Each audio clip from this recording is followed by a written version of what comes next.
So first of all, welcome, Doctor Satoshi. Thank you. Thank you for having me. Welcome to the show. I seen your stuff on Instagram, and every single post that you're putting up on Instagram, I'm like, he is saying exactly what I feel, exactly what's in my head, and you're bridging the gap between finance and health, which is it's brilliant. So Thank you. if you wanna give us a bit of a quick intro, into who you are and what led you down the Bitcoin rabbit hole. Yeah. Thank you so much for having me. I'm really excited to be here. Really excited to get this information out there and yeah, like you said, bridge the gap between finance and health. And so I work as a doctor. I work as a hospitalist. So I take care of patients when they're admitted into the hospital uh, for any number of reasons, a stroke, a heart attack, uh, pneumonia, COVID. And I've been doing that for about 15 years. So I've been very entrenched in the traditional medical system, uh, which I now call the Fiat healthcare system. Uh, for most of my career, I was excited to be a doctor, and I was proud to be a doctor, and uh, I was well respected, and it felt very aligned with what I wanted to do with my life. But when I got into Bitcoin, it really just changed my lens on how I saw things. And I saw healthcare from a very different lens. And it made me start questioning things and seeing how, in the same way that Bitcoiners can see how fiat money is so destructive, I saw how that fiat mindset was the exact same in healthcare. And the exact same reasons why we're against fiat healthcare and or why we're against fiat money and why we like Bitcoin, I saw that those are the same reasons why we should be very critical of fiat healthcare and start trying to take back our own health, because the incentives in fiat healthcare are not aligned with the individual. With fiat healthcare, it's all about corporations making money and top-down control from the government with their guidelines. And as as people in the world, we're used to outsourcing our our sovereignty to governments and corporations, and a lot of times we don't question it. I know that was the case for myself and other Bitcoiners. We never really questioned the money system. We just assumed that that's how it is, and we didn't think that there were negative forces behind that. But then once you see what's behind the fiat money, you start peeling back the curtain in other areas of your life. And I just happened to work in healthcare, and I was peeling back the layers in healthcare, and it's really kind of transformed my life path now. It's hard for me to devote my life force to this system that I know is not empowering the individual. Yeah, And so you yeah, you have a really interesting take because, like you said, when Bitcoiners start to understand that the fiat money system doesn't really serve us and it's like a top-down thing, then we get a bit of time and naturally we start to see other things and we just see yeah, systems of control that we've been, sort of just born into these systems and we don't get a choice. And then you start to look at, like, for me, it was the next thing I started to look at was fasting and nutrition and health through that lens. But obviously I'm not a healthcare professional, so I can speak to people and I can say, oh, I'm doing this fast and I feel great, and they'll say, but you need to eat this amount of food and you need to have vitamin C and all. And I say, but I feel great. And people sort of think I'm a bit crazy. And then I did the same with the carnivore as well. And obviously, I'm nobody to give anybody financial advice or health advice, but I can just say that I done these things and it improved my life. But it's really interesting to have you who you've worked as a healthcare professional, as a doctor, and for you to find Bitcoin and then to be in that position to be able to peel back the layers of that system that you were in. That's a really, really interesting, viewpoint to have. Um, I suppose what was it that when you were in that, what was it that drove you to actually move into the Bitcoin space and be Dr. Satoshi rather than just to be a doctor? in that system? Well, once I discovered Bitcoin, it just completely transformed my life. And the path I was on before just didn't make sense anymore. And with Bitcoin, it it really just compelled me to want to incorporate the Bitcoin ethos into my life path because I saw how much it changed me for the better, and I saw how being in the fiat system was was really just breaking my soul, and it was just an obvious um, natural progression of things unfolding. I Yeah. my soul just could not stay in that system anymore, and I was just so drawn to Bitcoin. And with Bitcoin, I just realized I wanted to make that into my life purpose. I wanted to embody the ethos of Bitcoin and spread this message and Yeah. just kind of show how your life will improve if you embrace the principles of Bitcoin in all areas of your life. You can apply it not just to your money. Your money is just the starting point. And I think there's a huge role for Bitcoiners to get orange pilled in other areas of their life. Because we typically think of the orange pill as just money. And we think once we figure that out, then then that's it. But the orange pill for money is really just the starting point. Once you figure out the money, that's often what shows you that things are not as they seem. And all the things that you trusted and thought were true aren't necessarily true. And so you start peeling back the layers of money. And then for me, I started peeling back the layers of health. And then you start peeling back layers for all aspects of your life. And it goes deep. Like for me, I started peeling back the layers of the role I've been playing in my family and realizing that that also was not, I was playing a role and as opposed to the truth. The Bitcoin ethos is getting to the truth of things. Like with fiat money, it's just it's not real. It's not based in reality. When you can print money out of thin air, you're just completely disjointed from reality. Yeah. And It's and then yeah, it's the ability to, so the thing that I always think back to, which is from before I even looked at Bitcoin, I've always, so it's, the this thing that energy excuse me, energy can't be created or destroyed, it can only be yeah, transferred. So that's always been in my mind. And when I looked at Bitcoin and learned about the fiat system and the way they just create, so obviously I studied money as well, and you think about money in terms of energy, you know, and it's like, how can they yeah, create this money out of nowhere?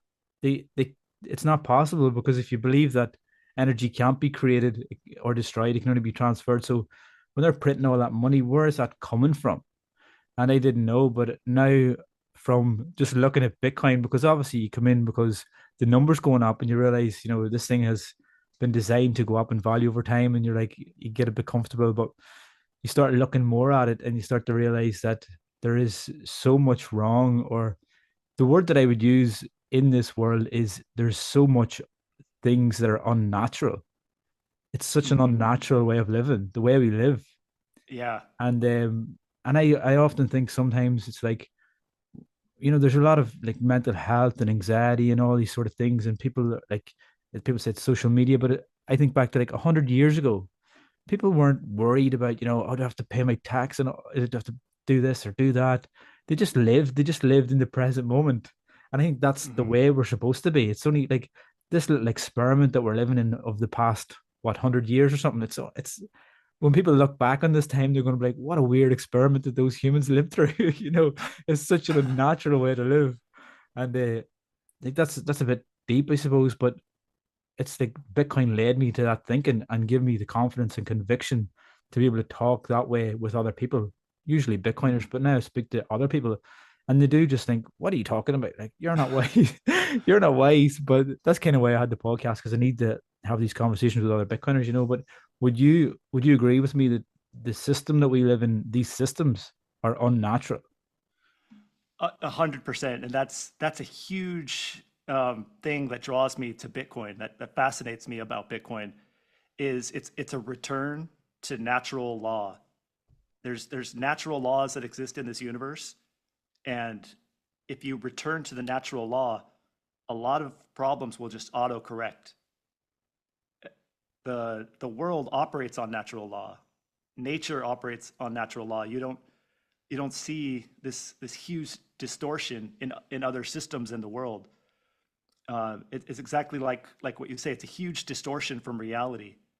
And when people are disconnected from reality, it really disconnects us from our soul, because we can't really distinguish what's real and what's not, and that is so unhealthy for your soul.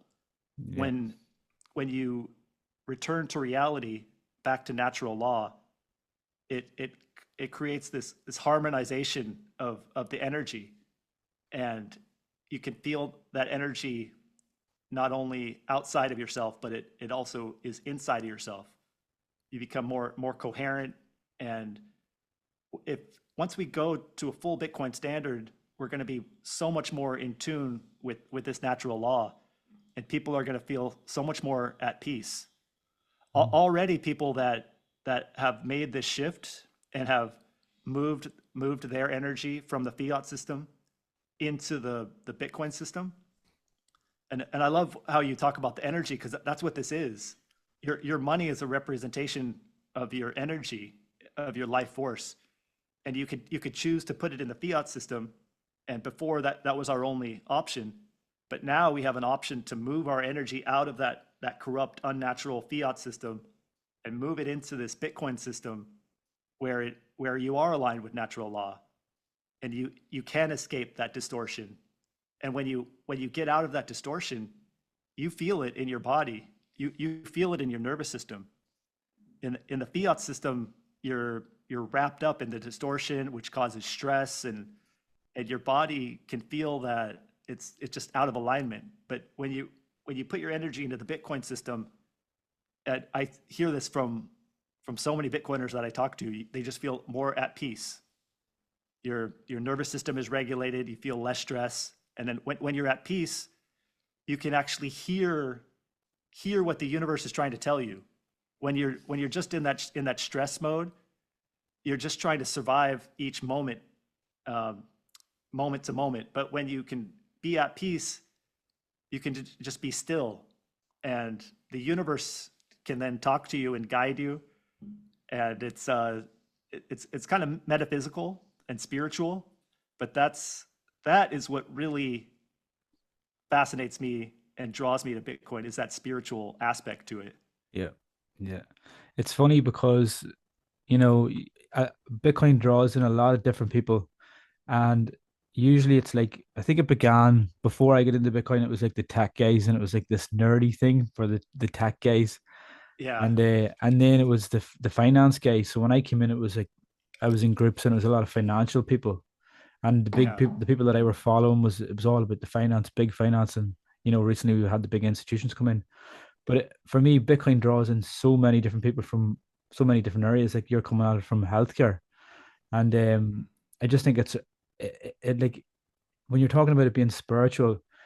I actually used to do a different podcast with a co-host of a podcast, and it was called "Are We the Crazy Ones?" Okay, and it was pretty much it was pretty much I had a cousin, and he was going the spiritual path, and he was looking at like UFOs and aliens and the metaphysical and where do we go when we die and all this stuff. And he used to have these conversations with me, and I would just, you know, talk to him about stuff.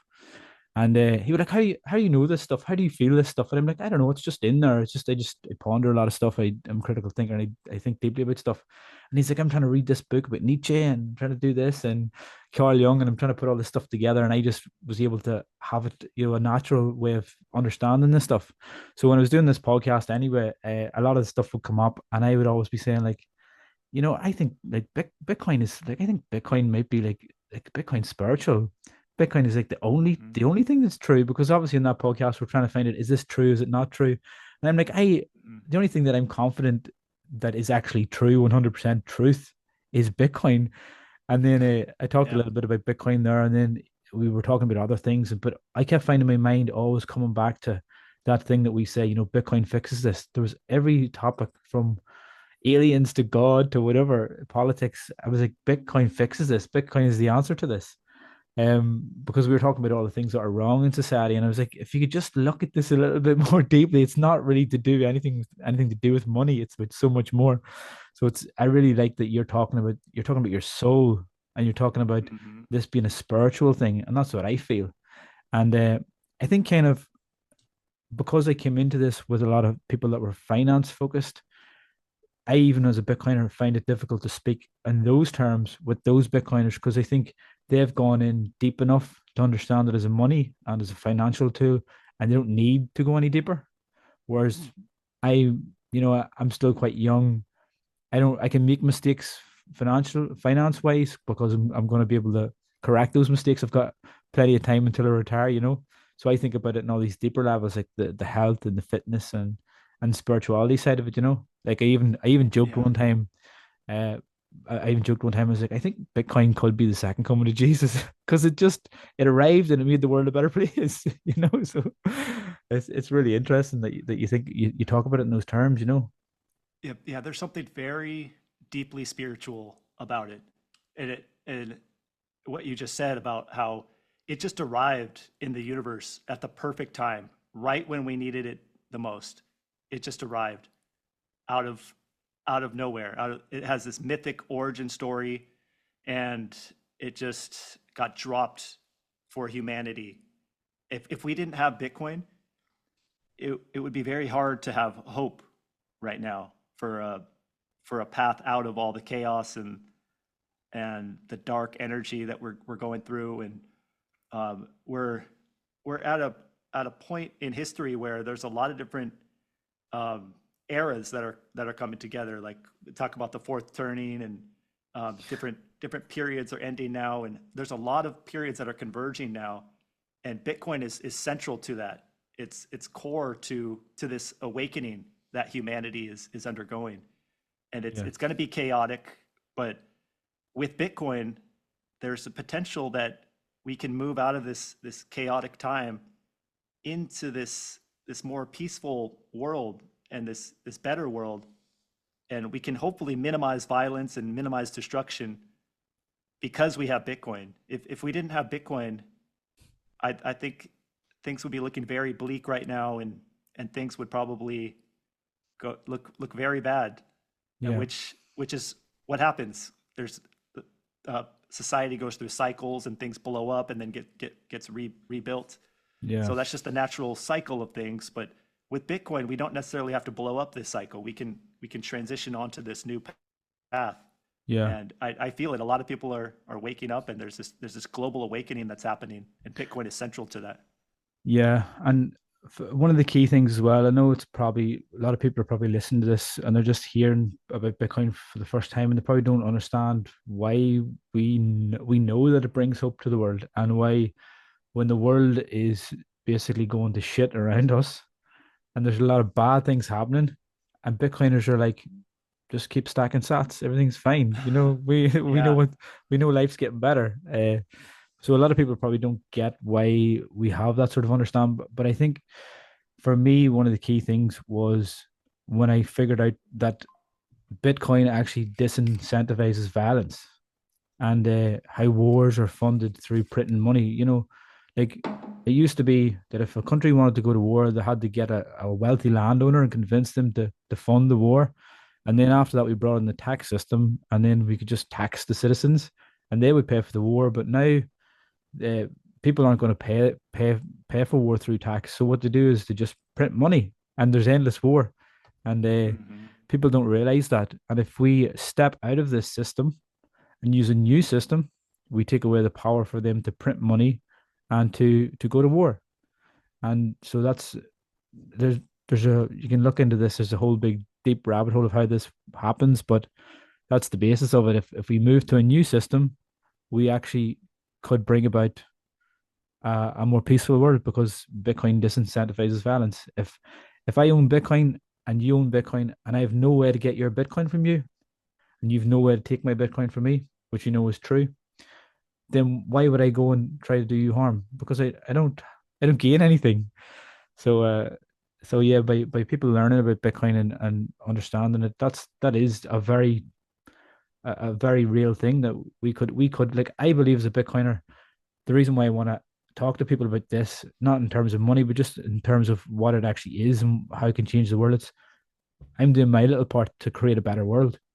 And we see now a lot of stuff on the streets. People are protesting different things and they're waving flags and they're getting angry with other people. And I'm just sitting back going, that is such a waste of your time.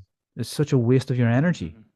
And Hmm. you're actually probably making yourself sick, being around all this negative energy. When if you just would come over here and just look at this thing and understand how the world works. Because if you don't get out of that loop, you're always going to be trapped in that loop. And now for me, Bitcoin allows us to think more in the future. And I'm thinking in terms of my two kids. I have two small daughters. And I'm like, even if this world doesn't come about in my generation or my time, I really, really want to know that I did the best that I could do to not leave this shit world that my kids have to pick up the can. Because I think the generation that came before us, they didn't take responsibility No. Yeah. and they just had a free lunch and they were having to pick up the can. And you could complain about Hmm. it, but we're not. We've got this new thing and we're doing something about it. And I just don't want to be the person that leaves this mess for the generation that comes after. Um, but just one other thing you reminded me of something I was thinking about today actually. Do you know that saying? It's is it uh hard men create easy time or good times create what was it, weak men? Weak Yeah. men Create create bad hard times. bad times. Yeah. And then Yeah. I was literally just in work thinking this because I was trying to remember what it was, and then I was like, Yeah. Bitcoin just breaks that cycle. Like Bitcoin breaks that cycle. We don't have to go around in Yeah. that cycle anymore. Yeah. Yeah, it's Yeah. fascinating. Yeah. Yeah. Bitcoin breaks a lot of cycles. And yeah, we say Bitcoin fixes this. And I could see how if you haven't had that Bitcoin epiphany, it might sound crazy. But once you see how Bitcoin works, it is pretty crazy how Bitcoin really does fix a lot of things. And the war example is a great example because Bitcoin really would fix war. It would essentially end war or significantly decrease the likelihood of us going to war. Mm. Because you're right, that is a whole deep rabbit hole, um, and when you go down that rabbit hole, you see how the negative energies that are shaping our world and how things what you hear is not really the reality of of of what's actually going on. But Bitcoin returns you to reality, and it holds these powers that are creating the wars. It holds them accountable, and it holds governments accountable. You can't just have endless wars if you don't have access to just endless money printing. If you are on a Bitcoin standard, you're forced to be accountable for your decisions, and you're forced to make difficult decisions. Yeah. And if under those circumstances, you wouldn't go to war unless there was a very, very good reason.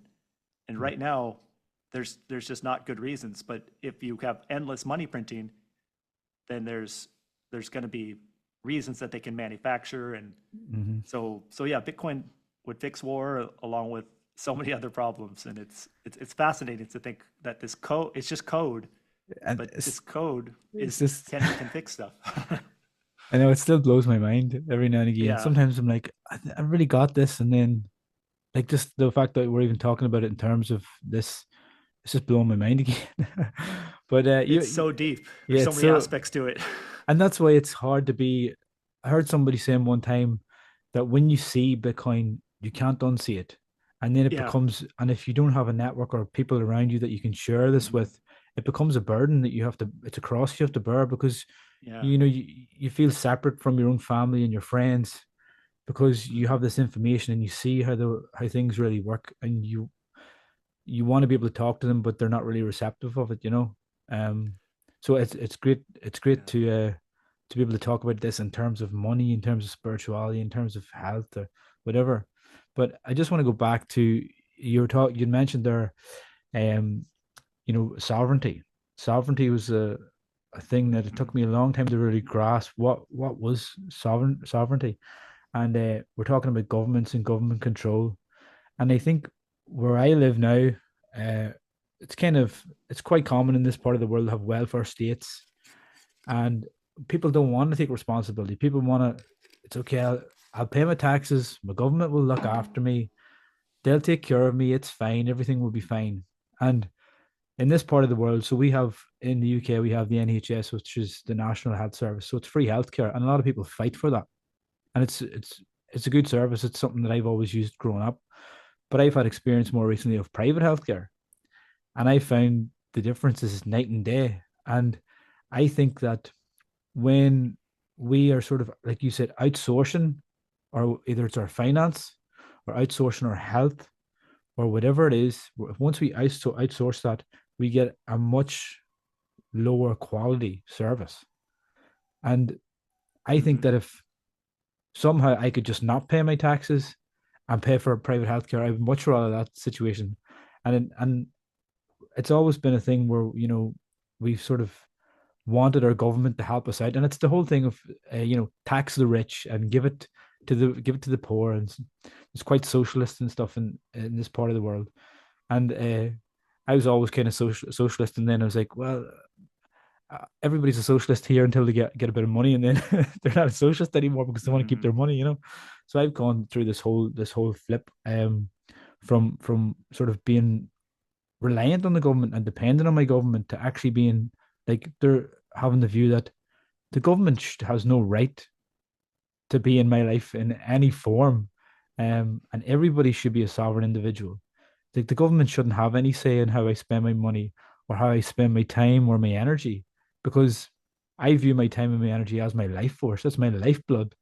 And the fact that I have to pay 20%, it's not as bad as in America. I get that. It's only 20%, but that's still 20% of my life force that they're drained from me like a vampire. And we just Mhm. accept that as normal. And that is not normal, you know?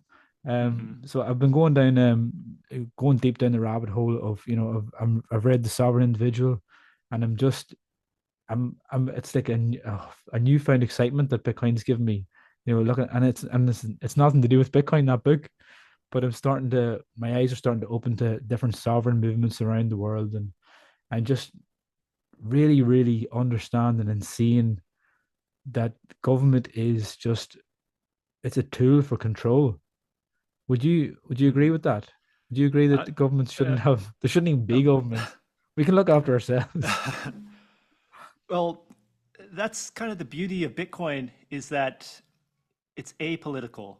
It doesn't matter whether you're left or right, socialist, uh, capitalist. It kind of transcends the realm of politics, and that really resonates with me because I've always um, been turned off by politics and always saw how each side is just kind of a different side of the same coin, and Mm, it's kind of um, a a tool to create divisiveness between amongst the people, and um, that's what draws a lot of people to Bitcoin is that you don't have to get wrapped up in politics, and uh, this Bitcoin ethos and philosophy kind of fixes the problem with the polarized political parties.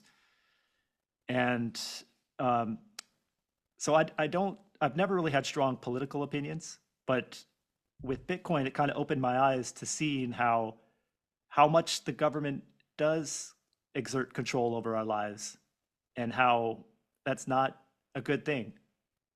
And you see it in money; they're exerting control over our lives with money, which is huge because when they control money, that's controlling your life force, like you said. And for people that don't understand Bitcoin, I think this example is a great example that can sometimes open people's eyes. Is say you work 50 years, you put 50 years in of solid work, and just in the last 5 years, the government has expanded the money supply by 50%.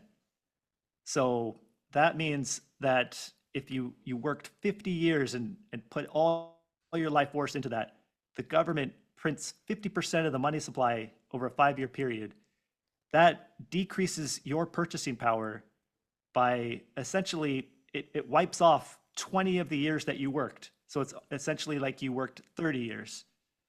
So if you look at it like that is just not right. They stole all that life force. 20 years of your blood, sweat, and tears is just erased. And in such a surreptitious way, because you have the same amount, so you don't realize that you lost 40% of your life force. But that's essentially what it is, and that's why we say it's theft. Yeah. And so, yeah, the government has control of your money, which is essentially your life force. And then from what I've seen in healthcare, the government has control over your health. They put Yeah. out these guidelines that don't serve you. The guidelines, like for instance, the food pyramid, you assume the government has your best interest, and if you follow the food pyramid, you're going to have optimal health. But it turns out the food pyramid is not about your health. It's about what lobbyists were able to lobby in and put in to the food pyramid to convince you that it's healthy when really they just wanted to sell more wheat and more grains. And so that's not right for the government to control your health, because your health is also a part of your life force. So if the government is exerting control of your life force, which is your soul, which is spiritual, that's where I start to realize how wrong it is, Yeah. because we're spiritual beings, and for our life force to be negatively impacted by government policies that actually do not have our best interest, that is something that we need to be aware of. And Yeah. because awareness is the first step. Once you're aware, then you could navigate away from these things and start taking control. And yeah, so money, health, and then it gets even deeper too if you think about your thoughts. Like a lot of times we don't realize where our thoughts come from, but most of our thoughts are programmed into us from society, and now with social media, Yeah. and with the government control over these tech companies and controlling how the algorithm works. They can program our thoughts, Yeah.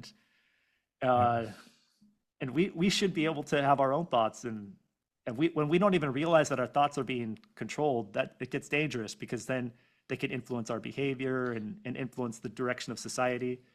So if we really want to take back control, it starts with our thoughts, and the first step is being aware that our thoughts are so controlled and manipulated by outside forces. Yeah. I can really identify with that. For such a long time, um, I really disliked advertising. And it's funny because when I was in school, that was one of the things I wanted to do was to go into advertising. Yeah. And then I went very extreme and I was like, advertising's the devil, the work of the devil, you know? But I seen I suppose it's like you could call him like a magician or a mentalist. I think here, Darren Brown. And so he used to do this trick where he'd read people's minds, but he also did a show where he did these Yeah. tricks and then he showed exactly how he done it. Uh-huh. And so he was planting thoughts in people's brains using billboards outside his show.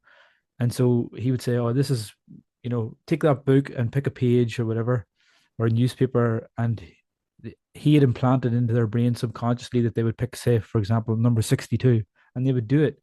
And he's like, "You picked number 62." And they're like, "Wow, you read my mind." And he's like, "No, I didn't. I'm not magic." He's like, "This is how he done it. Outside this studio, there's a big billboard, and I put on number 62. And then I sort of scanned you, and I knew that you would have been susceptible to this, and that's why I done it." And I was like, "Oh, so that's how advertising works. That's we're all being manipulated."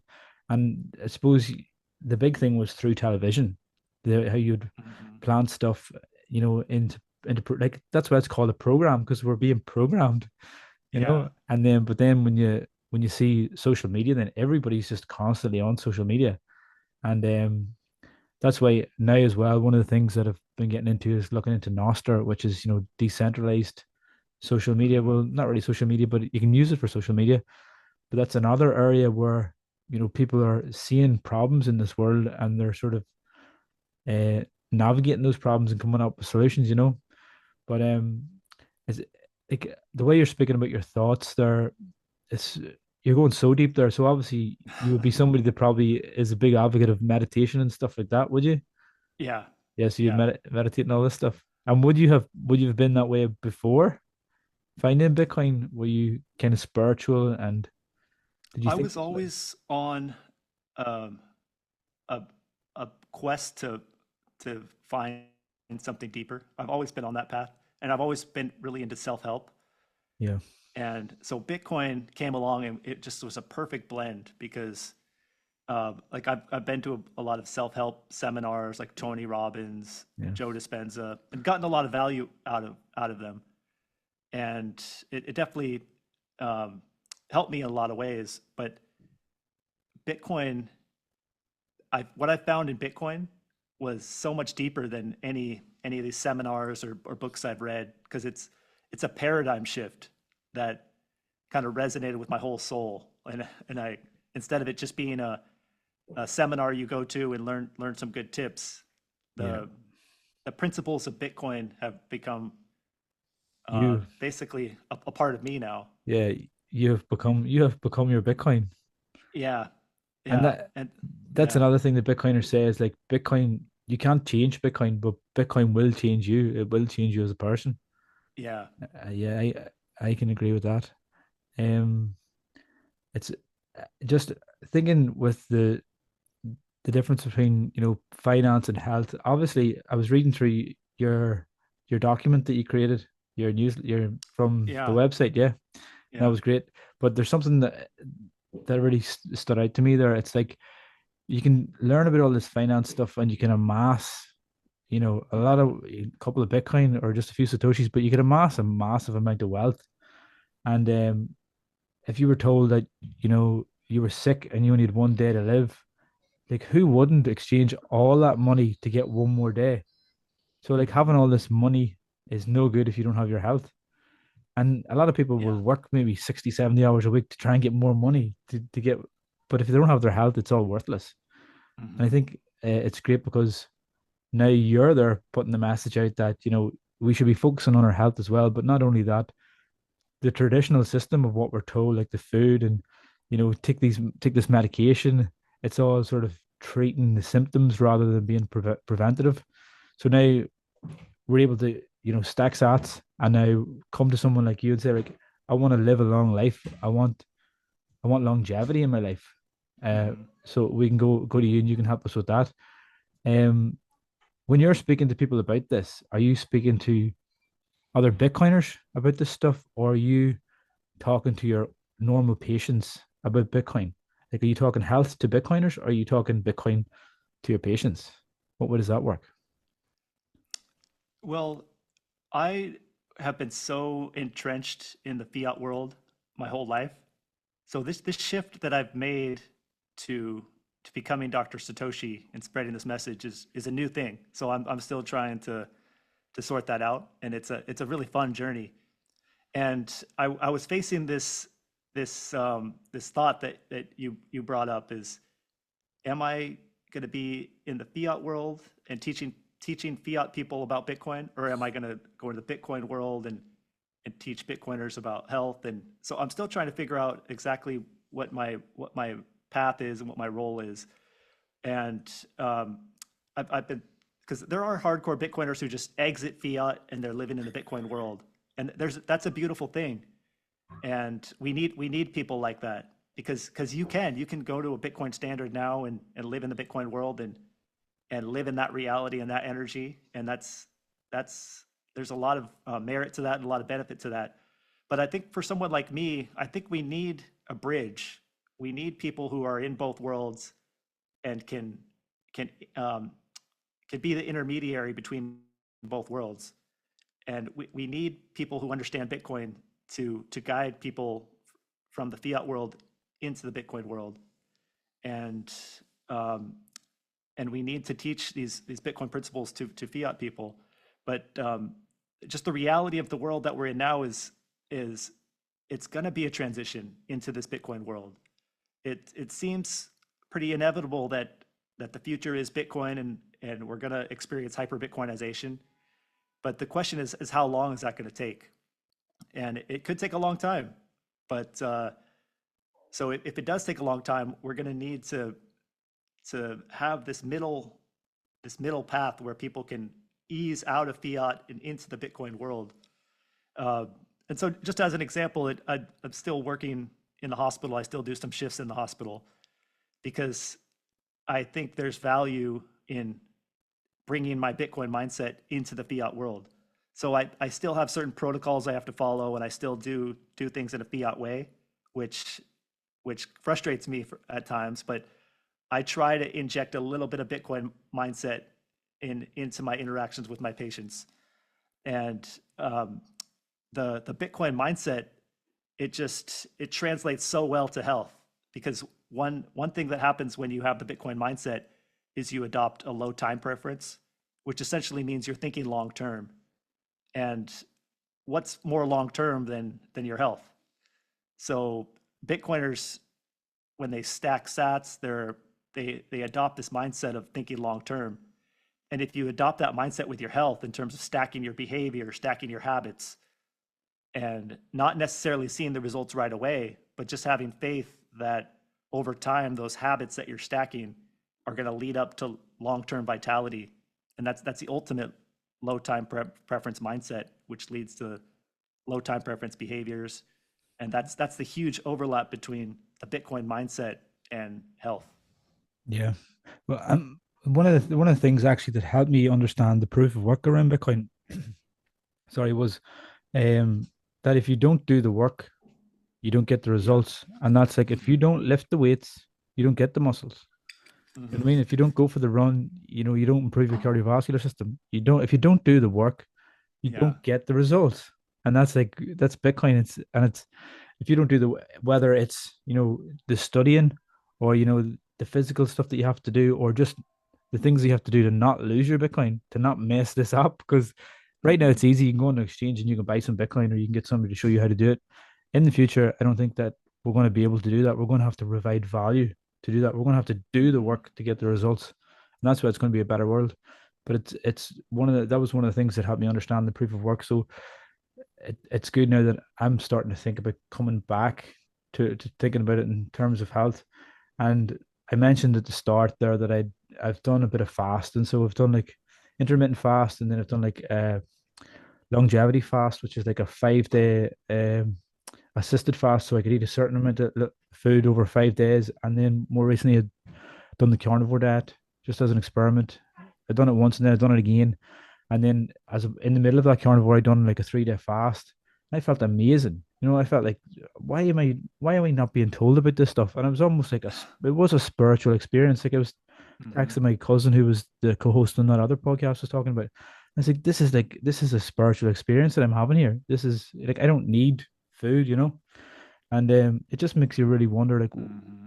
do the people that are instructing us on how to live our life really not understand this stuff, or do they, and they're actually suppressing it?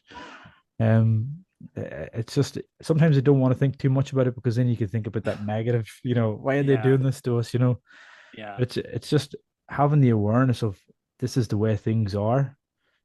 Uh, but actually, we don't have to go along with this. We can make a change. We can do something different. Mm-hmm. It's just it's a brilliant thing to have. And like at the start there, I was like just having that realization again. It's like, holy shit, this thing is actually perfect. This thing is perfect. You know. Yeah. What are you doing now? You said you're still practicing in the hospital and you're still seeing your patients. I think that's a brilliant thing to do. And I think, just my personal opinion, I think if you are talking to Bitcoiners about health, you already Mm-hmm. know that they're in this mindset where they're willing to do the work and they're willing to Yeah. put the effort in. They're willing to look down the rabbit hole.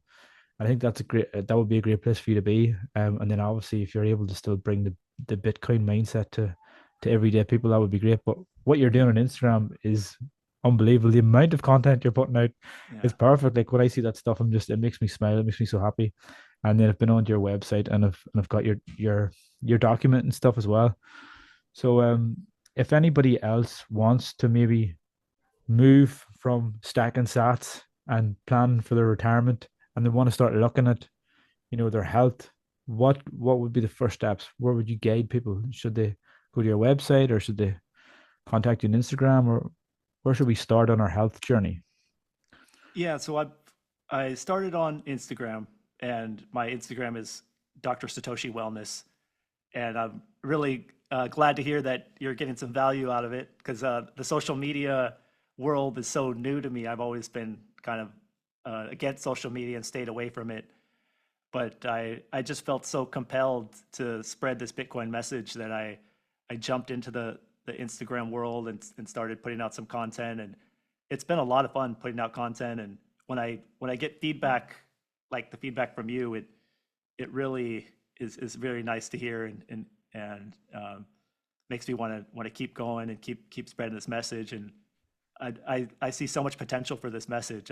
I'm just getting started, but Yep, people are hungry for this information, and we're a part of this awakening, and health is going to be a huge part of this awakening. And it's definitely. simple. It's so simple. It's been complicated by outside entities, but if you get to the root of it, the truth of it, and you just break things down and and get to what works, like fasting, you can experience tremendous improvements and benefits in your life by just making small changes.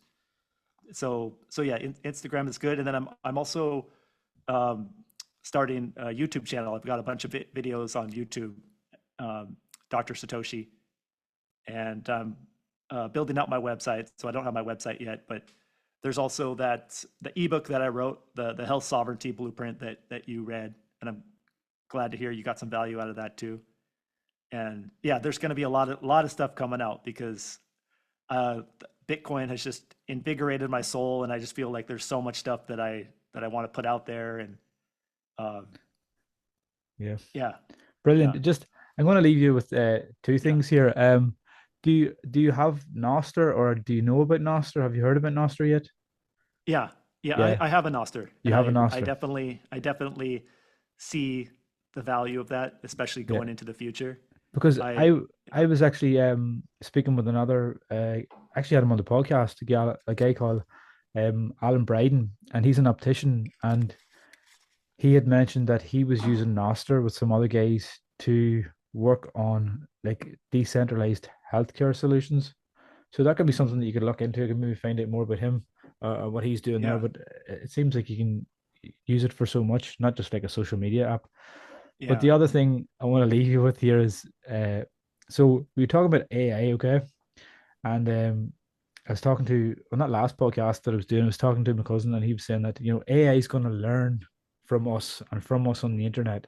And there's so much negativity on the internet right now, so much badness on social media, so much hate, so much fear. And that's not a real reflection of us as human beings. It's like this extreme version of us. That's like all the negativity is pushed onto social media. And that's what AI is going to learn. And so instead of us saying, "Oh, I don't like social media, I don't want to be a part of social media, I don't want that negativity in my life," what our role has to be is to spread love, to spread positivity, to get on there. And when somebody's being negative, be actually, put some love on there and actually try and counteract that negativity. And then maybe the AI is going to pick up on that. So it's like mhm, we've let social media. If you imagine social media is like a garden, and we've let the weeds grow, and some people are just like, I'm not even going to go to that garden anymore. Let the weeds take it. Let the thorns take it. We probably should be going on there and spreading love and mhm, positivity. And that's what you're doing. Like you said, you weren't much into social media, but now you're on Instagram, and every time I see your stuff, makes me happy. You know what I mean? I feel the love. So keep doing what you're doing. Just I think it's the perfect thing to be doing.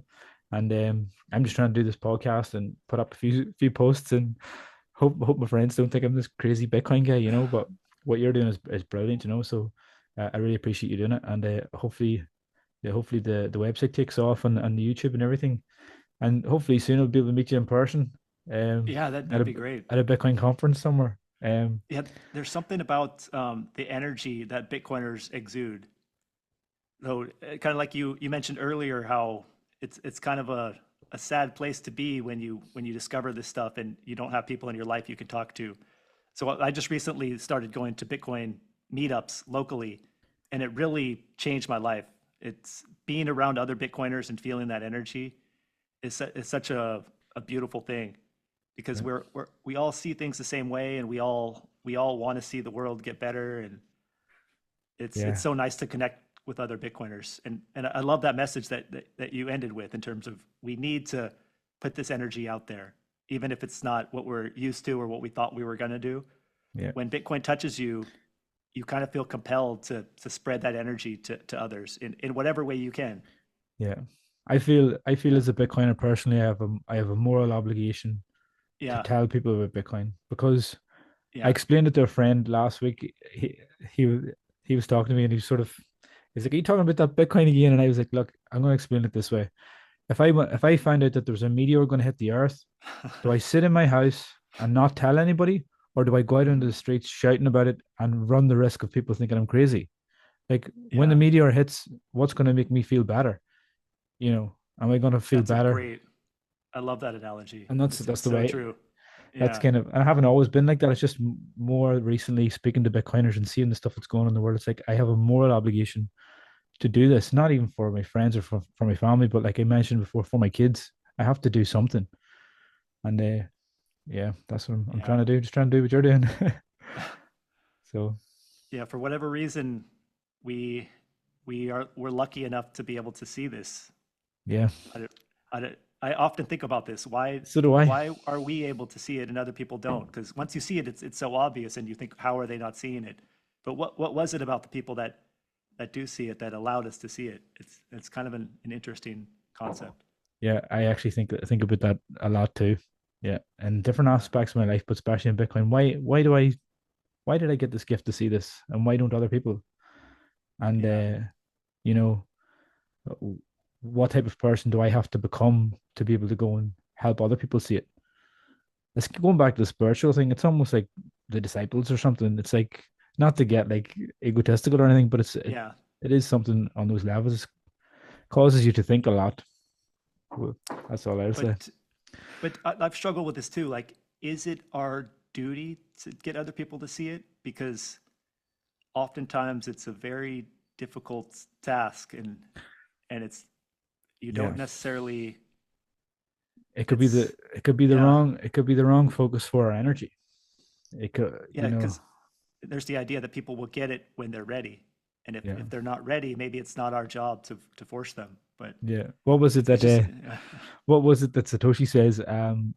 If you don't get it, I don't have time to explain it to you. Something like that, wasn't it? yeah, yeah, Sometimes I get that too. Have that like, if you don't get it, I'm done with you. yeah. And they say it's an ego test more so than an IQ test, because you Yeah. have to drop everything that you thought you believed, and you have to drop your worldview and admit that you were Mhm. wrong about things. Yeah, I said this before in the podcast. Bitcoin humbled me. Because Yeah. I said I trying to disprove it, and then I had to go.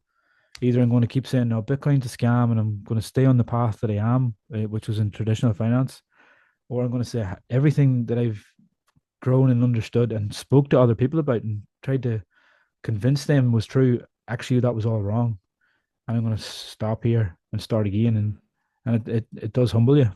So Yeah. it's something that we all kind of have to go through, and that's the great thing you're saying, like the energy that you get from different Bitcoiners. It's because when you walk into a room of Bitcoiners, nobody is there by mistake. Everybody has come on this journey. They've all had to Mhm. go through this process, so we're all kind of on an even level. I Mhm. think of it sometimes as people that maybe go to battle and then they share this kind of Yeah. Yeah. the shared trauma or whatever. It's a bit dramatic, but they have Yeah. something that nobody else understands and nobody else kind of has experienced yet, and that's kind of what it is for me. It's just we're all on a we've it's kind of this is going to sound really egotistical, but it's kind of a higher level of consciousness in a way. For me, I'm more aware, Yeah. I'm more awake, I'm more conscious to the world. So Yeah. yeah. I suppose we'll wrap that episode up now. Okay. And Yeah. if you want to just once again let people know where's the best place to reach you, and then we'll end it there. Yeah. Yeah. Thank you so much for having me on. I Pleasure. really enjoyed this conversation, and I actually hope we can do it again sometime. Yeah, definitely. We Because come yeah, back on yeah, again and we'll get yeah, deep. So we capped it at like an hour this time. You want to yeah. do 4 or 5 hours? We can do it. We can do I four could, or five yeah, hours. yeah. Let's do it. I mean, there's the Lex Friedman podcast. Have you seen Yeah, those? Sometimes they yeah, go for like 5 hours. yeah, yeah. But yeah, people can find me on YouTube. I'm really trying to focus a lot of energy on my YouTube, Doctor Satoshi, and then Instagram, Doctor Satoshi Wellness. Brilliant. Thanks, Doctor Yeah. Satoshi. All right. Yeah. Yeah. Take care. Have a good I'll see you weekend. soon. Thank you, you too. All right. Bye. Bye. Bye. That's perfect. That was a great chat. Oh, Brilliant. I loved it. Yeah, That went we far better than I even thought. And no, I would love to just come back and talk more.